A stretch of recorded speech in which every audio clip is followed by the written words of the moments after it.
Adakah orang bukan Islam juga diperintah supaya berpuasa? Adanya perselisihan dan pandangan. Hanya sahaja pandangan yang rajih, pandangan yang kuat dalam permasalahan ini ialah bahawa golongan bukan Islam juga diperintah supaya mematuhi syariat. Ini pandangan jumhur, termasuklah pandangan Imam Syafi'i dan Imam Ahmad Ibnu Najjar di antara ulama besar dahulu. Dia berkata wal kuffaru mukhatabuna bil furu' ay bi furu'il Islam kas salati waz zakati was shaum. Orang-orang kafir juga diperintah mematuhi syariat Islam, termasuklah pelaksanaan solat, zakat dan puasa. Ini mengenangkan ayat-ayat yang bersifat umum di mana Allah mengatakan ya ayyuhan nas u'budu, wahai manusia sembahlah Allah, yakni patuhlah suruhan dan larangan Allah. Dalam ayat yang lain Allah kata ya ibadi fattaqun, wahai para hamba-Ku bertakwalah kepadaku. Dalam ayat yang lain Allah kata wa aqimus salah wa atuz zakah, dan dirikan salat dan tunaikan zakat. Secara umum, Allah tak kata wahai orang Islam secara spesifik, baliknya bersifat umum. Wa aqimus salah wa atuz zakah, dirikan salat, tunaikan zakat. Dalam ayat lain tentang puasa Allah kata kutiba alaikumus siyam, telah disyariatkan atas kamu, yakni wahai manusia, puasa itu. Apa yang dimaksudkan di sini supaya jangan salah faham ialah bahawasanya mereka diperintah mematuhi syariat dengan erti kata bahawasanya mereka akan dihukum jika tidak berbuat demikian akhirat nanti. Bukan bermaksud mereka diperintah untuk melaksanakan ibadah-ibadah ini tanpa mereka mengucap dua kalimah syahadah, kerana dia akan berguna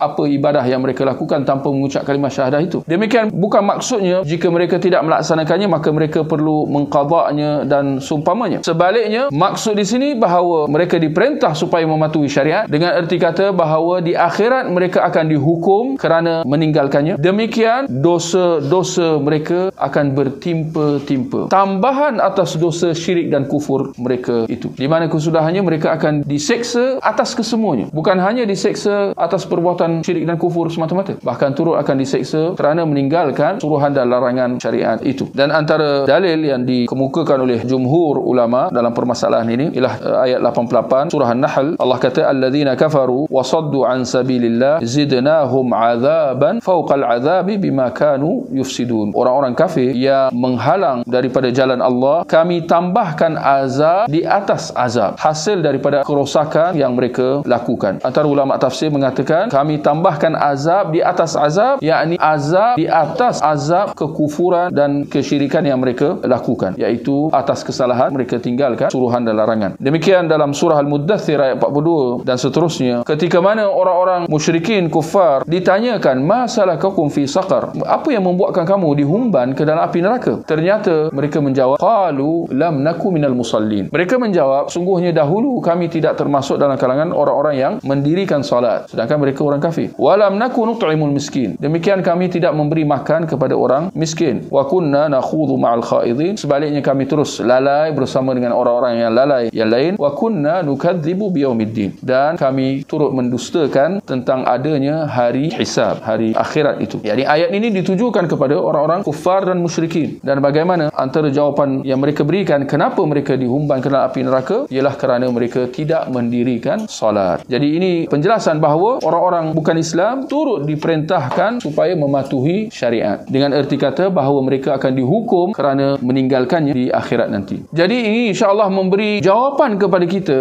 tentang ungkapan sebahagian yang mengatakan untungnya dia tak perlu berpuasa. Ini kenyataan ni salah. Kenyataan ni tidak benar sama sekali. Bahkan mereka diperintahkan untuk melaksanakan salat seperti mana puasa, tutup aurat dan sebagainya, dengan erti kata bahawa mereka akan dihukum di akhirat kerana tidak melaksanakannya.